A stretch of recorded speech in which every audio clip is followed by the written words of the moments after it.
Good morning, everyone, and congratulations to Mr. Bernier and his wife, Catherine. So congratulations to the new couple. They got married yesterday, 16 hours ago, 27th. So that was yesterday.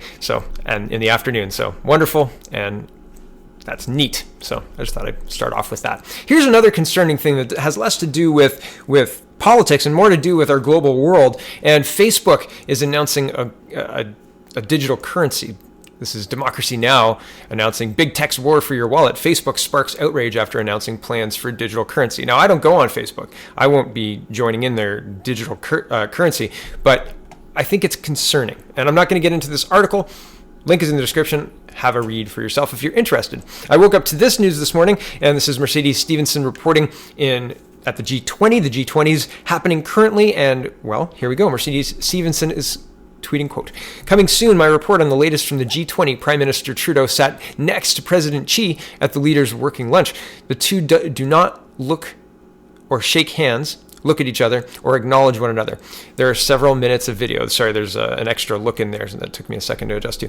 Also, PMO now says that Xi and Trudeau had greeted each other before the footage of them sitting next to each other, not engaging. As for the context, the journalist covering Trudeau here did ask several times whether Xi and Trudeau interacted before that video, and PMO wouldn't say until a few minutes ago. President Xi and Prime Minister Trudeau just spoke to each other. We have video of them talking. Don't know what was said. Here are the two leaders for several minutes. They sat next to each other and didn't acknowledge each other. And yes, Trudeau looks like he's determined, or like a deer in headlights. I'm not sure. Whatever. Take it away.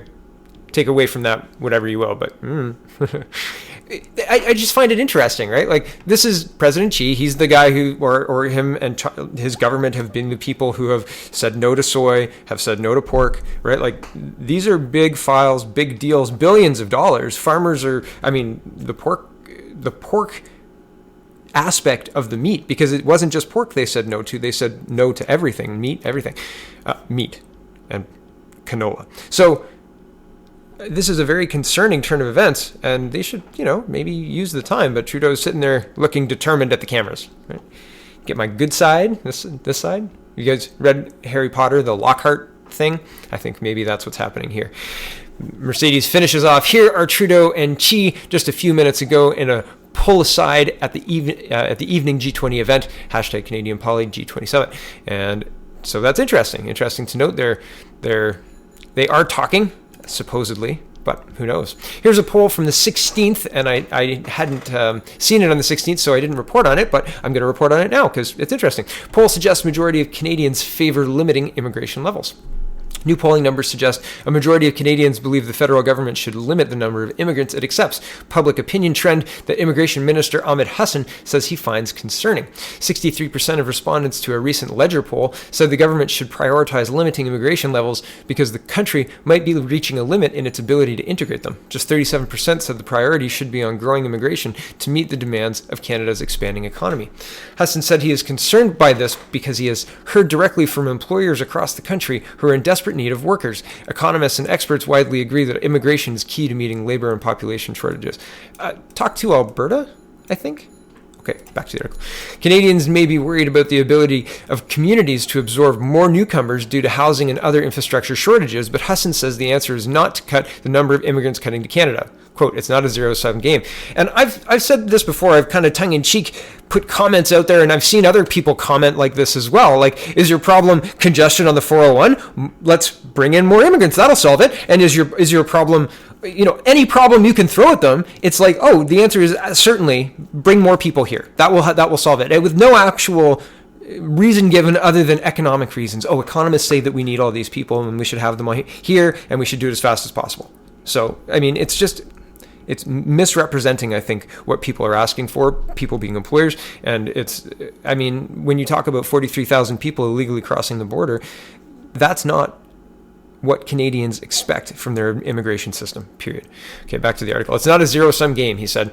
"I think the answer is to continue on an ambitious program to invest in infrastructure, to invest in housing, to invest in transit, so that everyone can benefit from those investments, and that we can then use those community services to integrate newcomers, which will also benefit Canadians." Okay, the housing thing is so problematic. Any money they put into housing is being affected by the money laundering they refuse to fix, right? So they're just throwing money at the triads and criminals who have weaponized the money laundering and call it the Vancouver method.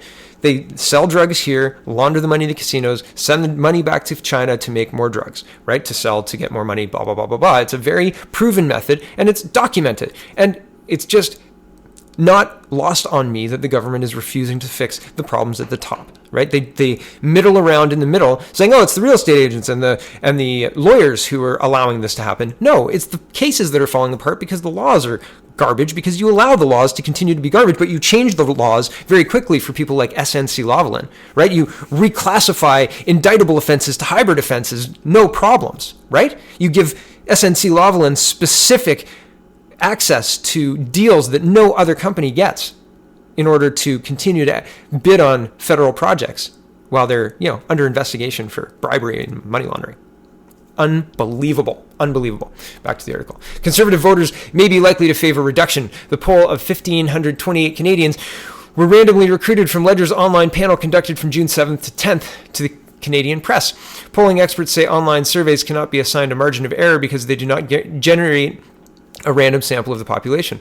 The results suggested Conservative voters are far more likely to favor limiting immigration levels, as are a majority of Green supporters. 81% of Conservative respondents and 57% of Greens chose the option, while 41% of Liberals and 44% of NDP supporters were in favor. I'm going to scroll down a little bit. The numbers are not the first to suggest a hardening of public opinion against immigration in Canada, and I scroll down again. Other circumstances can also color attitudes to immigration, hardening attitudes toward immigration in other countries, feelings of disenfranchisement following from economic downturns and globalization, the document said. Engagement with the Canadian public is necessary, however, any high-profile debate will need to be carefully managed. Husson said his department has been focused on sharing positive stories of newcomers, giving back to their communities as a way to keep public attitudes from turning against new Canadians and refugees. He added that this has become increasingly necessary to counter what he calls fear-mongering and misinformation being spread about immigrants by Conservative leader Andrew Scheer.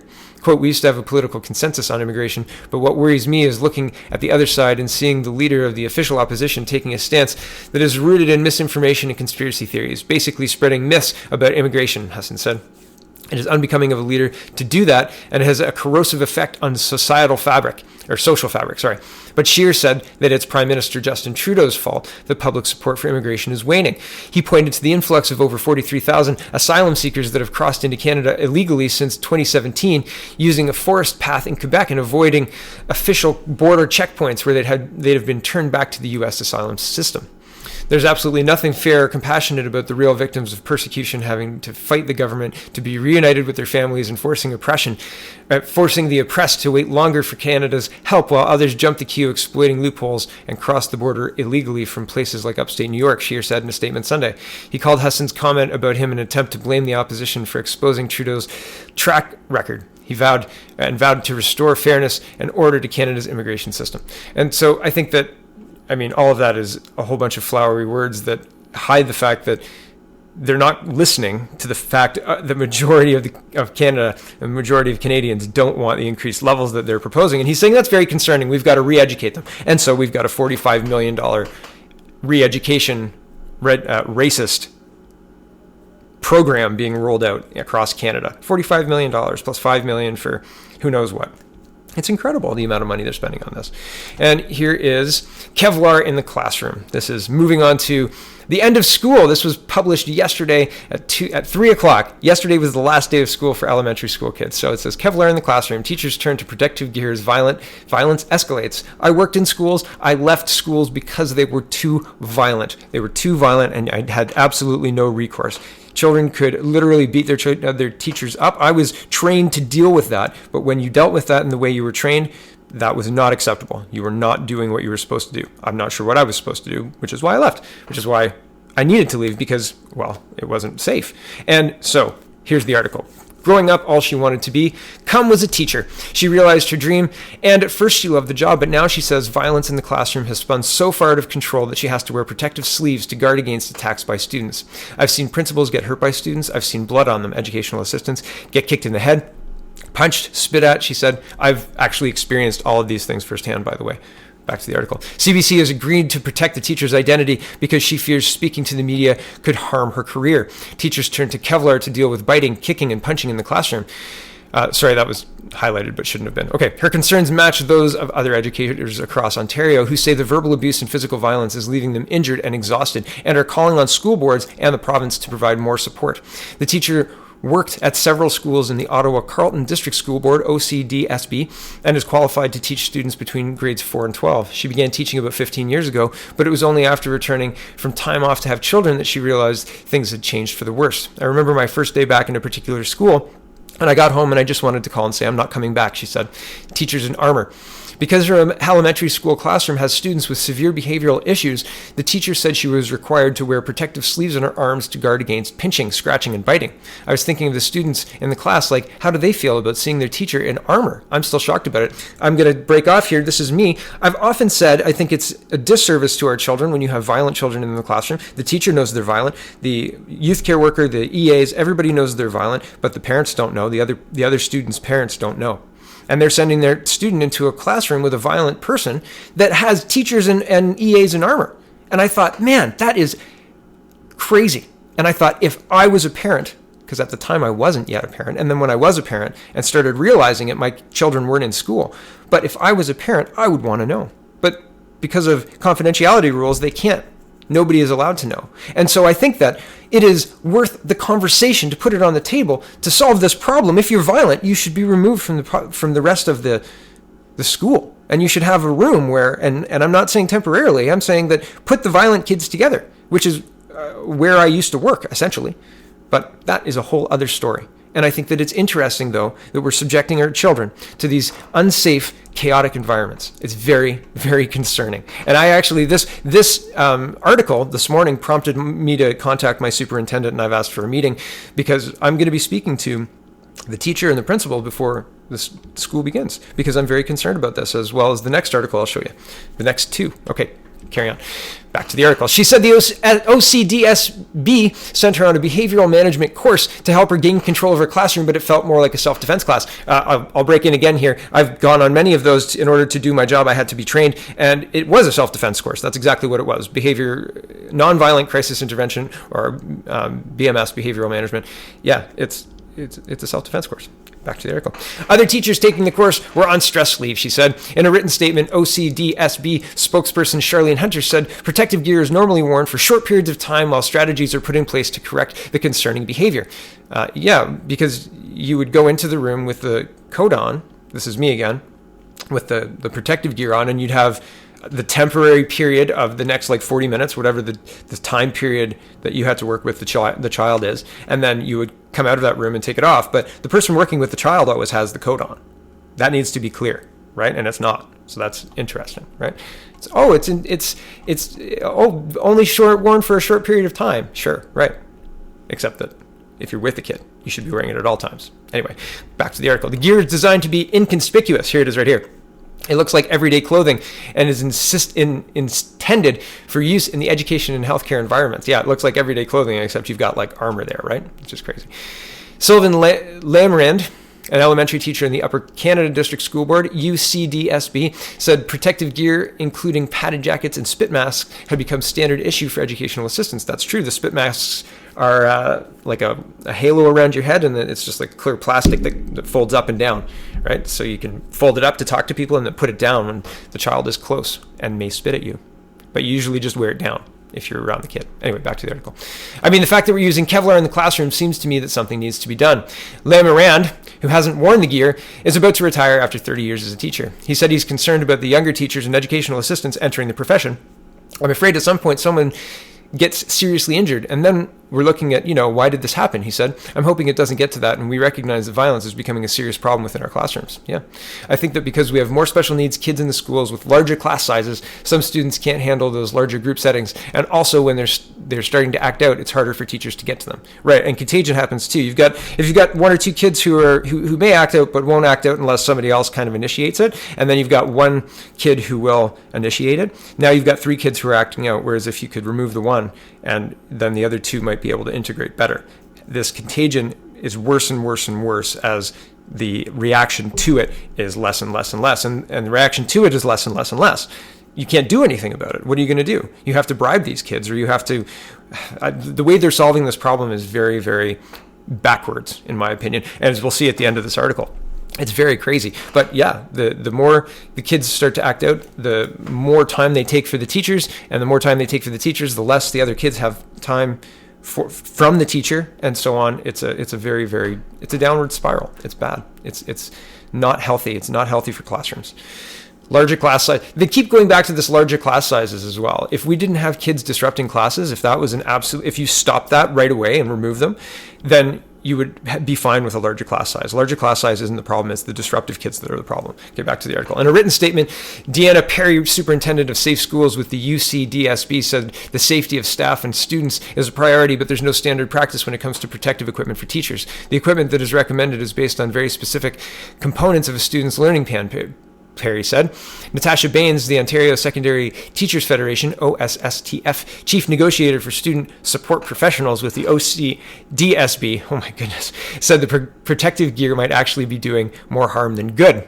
If you're constantly in a position where the child knows they can hit you and it's not going to hurt, then it's more likely going to happen. If a child hits you, they should be suspended and sent home. Period. I fully believe that. They should be suspended and sent home. They need to have consequences right away, and assaulting a teacher or an EA is absolutely something that should be consequenced seriously. And you can't build into an educational plan, an IEP, allowed to assault teacher and EA 7 times before reacting. That shouldn't be in your IEP. It shouldn't be. Really. And if you are learning that for the first time from listening to me, my goodness, talk to your youth care worker or EAs. Holy cow. Okay, back to this. Quote, all of these kids are entitled to the best education, but it's harder to differentiate their educational needs because you have such variety in the classroom. Right, when you have a kid who is bored by the lesson, so he acts out, another kid who doesn't understand the lesson, so he acts out, and we're talking 2 kids in grade 2 on opposite ends of the spectrum, you've got 2 kids who are creating contagious things, whereas if you've harnessed one, gave them something to do, they wouldn't act out, and helped the other, meaning put them into a place where their expectations met their needs, and not having the rest of the class have their expectations, because far too often that's what's happening. Far too often they're programming to the lowest common denominator instead of demanding that the children all rise up and making sure that the kids who can't are accommodated individually. And I'm not trying to rag on teachers. The teacher's profession has gone from teaching a curriculum to being a babysitter, mom, health food store, and everything in between. And I don't think that's appropriate either. The state shouldn't be raising our children. Okay, back to the article. Sorry, I realize this is long. I know. I'm sorry. Okay, the number of violent incidents reported by educators with the OCDSB has doubled in the past 3 years, from 2,713 in 2016-17 to 5,430 between September 2018 and May 2019. I don't think it's reported near as much as it should be reported because people just don't have time to do the forms. She's talking about violent incidents. The UCDSB did not respond to CBC's request for data about the number of reported incidents. A Ministry of Education spokesperson said the province had provided new funding and training material to make classrooms safer for both students and teachers. The ministry has provided funding to school boards in an amount up to $10,000 towards the purchase or development of a common online health and safety incident reporting system for the 2018-19 school year, the spokesperson said in a written statement. I think that's possibly a misquote there. Hold on. Yeah, that should probably say 19-20 school year if it's next year. But again, this doesn't do anything to solve the violence problem. You understand? It doesn't help the violence issue. And here's another concerning gender identity article that I went through recently, but in this context, I think that it's worth having the link. You can check for yourself. And I am not going to do the next 2 because I'm already at basically 20 minutes. But this was another thing that published on June 26, talking about the birds and the bees. BC tweens get explicit accidental sex education. It's incredible. Like these are like BDSM in cartoon form. Grooming anybody? It's really, really crazy. And CBC had a backhanded jab at the post-millennial, and I just thought it was petty. So links are in the description. Sorry, I'm not going to get to them. It's been a very long video. So have a wonderful day. Check out thepeoplespartyofcanada.ca, and thanks for watching.